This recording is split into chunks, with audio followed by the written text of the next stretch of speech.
सभी साधकों को हमारा प्रणिपात है। आज आपको मैं सहयोग की उपादेयता तथा कुंडलिनी के जागरण से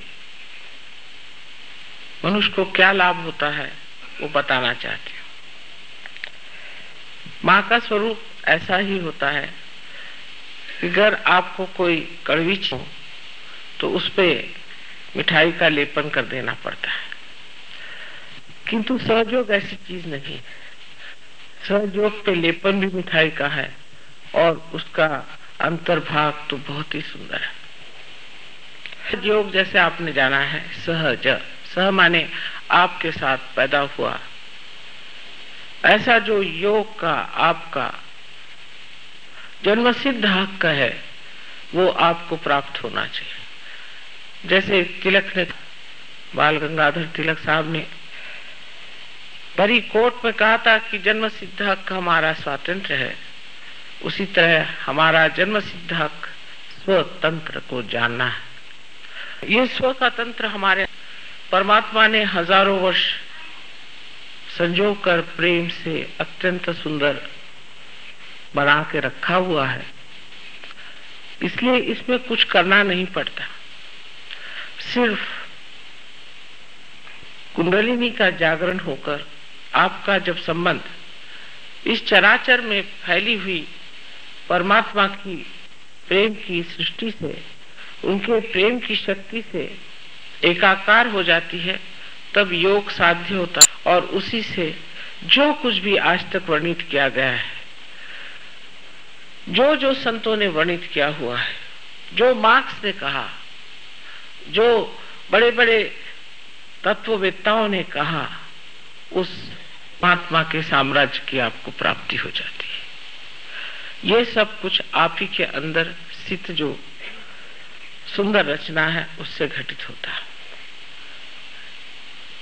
आज आपसे मैं, जैसा कि इन्होंने बताया था, कुंडलिनी के माध्यम से हम कैसे नानाविध लाभ उठाते हैं उसके बारे में बताऊंगी। और दूसरी बात,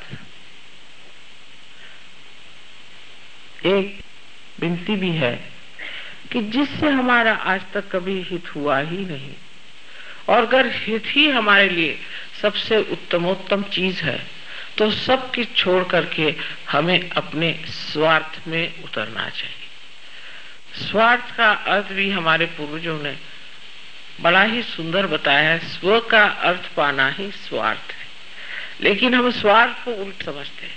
जिसने स्व का अर्थ पा लिया वो स्वार्थ हो गया, और स्वार्थ पाते ही जो कुछ स्वयं के लिए हितकारी है वो तो होता ही है, और स्वयं से निगडित जो सब कुछ है उसका भी हित हो जाता है। सर्वप्रथम का जागरण होना जब शुरू होता है तो श्री गणेश मूलाधार चक्र में इसकी व्यवस्था करते हैं। जिस मनुष्य के अंदर श्री गणेश की शक्ति बलवत्तर है, उसकी कुंडलिनी बहुत जल्दी ऊपर चढ़ती है और वहीं तितिक्षा में रहती है। जैसे कि छोटे बच्चे हैं जिनके दिमाग में और कोई बातें नहीं, जिनके हृदय में और कोई किलमिश नहीं है, जिन बातचीत में कोई कठोरता नहीं है, ऐसे अबोध बच्चों को कुंडलिनी का जागरण बहुत लाभदायक होता है। और ऐसे लाभप्रद चीज को पाने के बाद ये बच्चे दुनिया से गंदी चीजों से अपने आप अछूते हो जाते हैं। वो गलत रास्ते पे जा ही नहीं सकते, वो अपने को दुख देने वाली या समाज को दुख देने वाली कोई सी भी क्रिया कर ही नहीं सकते। उनका उधर मन ही नहीं जाता। वो सबके प्रति अत्यंत विनम्र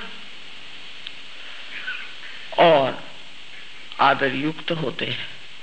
किसी का भी वो अपमान नहीं करते, किसी को वो दुख नहीं देते, किसी को वो तकलीफ नहीं देते। सारी चीजों के और उनकी दृष्टि अत्यंत शुद्ध और निर्मल होती है।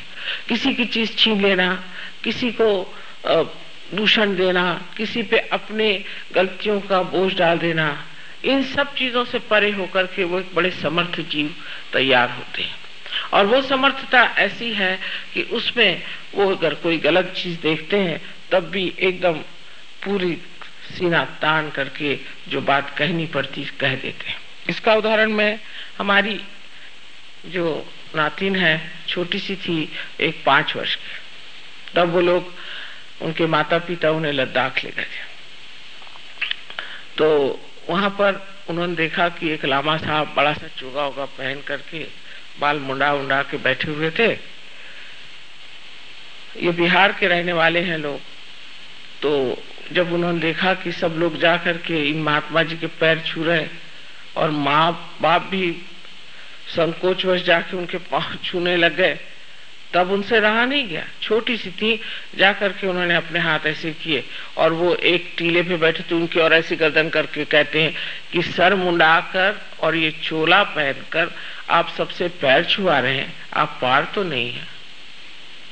5 साल की उम्र में उन्होंने उनको सुना दिया। ऐसे मुझे याद है कि एक बार बड़े महान जो हमारे यहाँ महर्षि रमन हो गए हैं, उनके 100 साल की वर्षगांठ पर मुझे लोगों ने अपने यहाँ अतिथि बुलाया था। उस वक्त मैं बैठी हुई थी मंच पर और सामने की रो में मेरी दूसरी नातिन बैठी हुई थी। तो वहां से मेरे पास एक साहब बैठे थे बड़ा सा चोगा पहन करके, और वो वहां के बड़े पंडित माने जाते थे, बम्बई के बड़े भारी पंडित और बड़े आचार्य माने जाते थे। वहां से खड़े होकर कहती है, नानी ये जो मैक्सी पहन के बैठा है इसको भगाओ, इससे इतनी गर्मी आ रही, हम लोग यहाँ बैठ नहीं पाएंगे। और उस माहौल में बहुत से जो भी बैठे थे वो भी क्या, उन्होंने भी हाथ हिलाया यूं यूं करके कि हाँ भी बड़ी गर्मी आ रही है, इनको यहाँ से हटाओ। इसमें यह समझना चाहिए कि वो बच्चे जो कि अत्यंत विनम्र है, इतने सत्य प्रिय होते हैं कि जब देखते हैं कि असत्य को मंच पे बिठा दिया गया और सबके ऊपर उनका असर आ रहा है तो वो खड़े हो जाते हैं।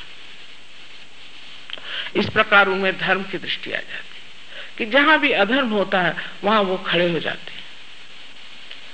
ये तो गणेश तत्व में जब आप भी जागते हैं तो आप भी एक बालक जैसे हो जाते हैं। ईसा मसीह ने कहा था कि परमात्मा के साम्राज्य में आने के लिए आपको बालक जैसे होना चाहिए, अबोधिता आनी चाहिए। सारी चालाकी, होशियारी, ये सब एक क्षण में ही विलीन हो जाती। तभी कुंडलिनी जागृत होती जब आपके अंदर गणेश जागृत होते हैं, और गणेश जागृत होकर के अपनी माँ की लज्जा रक्षा करते हैं, और तब कुंडलिनी उनके आदेश से ही जागृत हो जाती है। अब जब कुंडलिनी उठ करके आपके स्वादिष्ठान चक्र में आती है तो आपके अंदर एक नया संसार बसने लग जाता है। सौंदर्य दृष्टि आपकी बड़ी तीक्ष्ण हो जाती है। एक साहब मेरे पास आए, कहने मेरे पास नौकरी वोकरी नहीं, पार तो हो गया। तो मैंने कहा कि तुम इंटीरियर डेकोरेशन का काम क्यों नहीं करते? वो कहा भाई मुझे तो लकड़ी, कौन सी लकड़ी क्या ये मालूम नहीं, मैं इंटीरियर डेकोरेशन क्या करूं? मैंने कहा तुम करो तो सही। उन्होंने इंटीरियर डेकोरेशन किया, उसमें लाखोंपति हो गए। मैंने कहा सिर्फ जिस वक्त आप कोई चीज को, किसी भी सौंदर्यवान चीज को आप बनाने जाते हैं तो सिर्फ उसकी आप चैतन्य लहरियां देखिए। अगर उसमें से चैतन्य की लहरियां आ रही हैं तो समझ लेना चीज बन गई, और अगर नहीं आ रही है तो उसको मत बनाना। पर उनको बड़ा आश्चर्य हुआ कि वो बनाते गए और चीज सुंदर ही बनती गई। कहीं भी वाइब्रेशन ने उन्हें रोका नहीं, कहीं भी उनको ऐसा नहीं लगा कि यहाँ गर्मी आ रही है, कि यहाँ कोई तकलीफ हो रही है। यह सौंदर्य दृष्टि कभी कभी इस तरह से विकसित होती है कि जो लोग कभी भी कविता नहीं लिखते थे, गणितज्ञ हैं, कभी जन्म में कविता क्या उनको मालूम नहीं, वो ऐसी सुंदर काव्य रचना करते हैं कि देखते ही बनता है। जिन्होंने कभी भी हाथ में कुंचली नहीं ली, कुछ भी उन्होंने चित्रित नहीं किया, वो ऐसी सुंदर आकृतियां और ऐसे सुंदर विषय पर इतने शुभदायी चित्र बनाते हैं कि सोचता है ये कहां से रवि वर्मा फिर से आ गए क्या इस संसार में। क्योंकि मनुष्य उसके तत्व में उतर जाता है, और वो तत्व है सौंदर्य दृष्टि। सौंदर्य दृष्टि जो मनुष्य की होती है वो बाह्य होती है, लेकिन जब वो पार हो जाता है उसकी दृष्टि सूक्ष्म हो जाती है।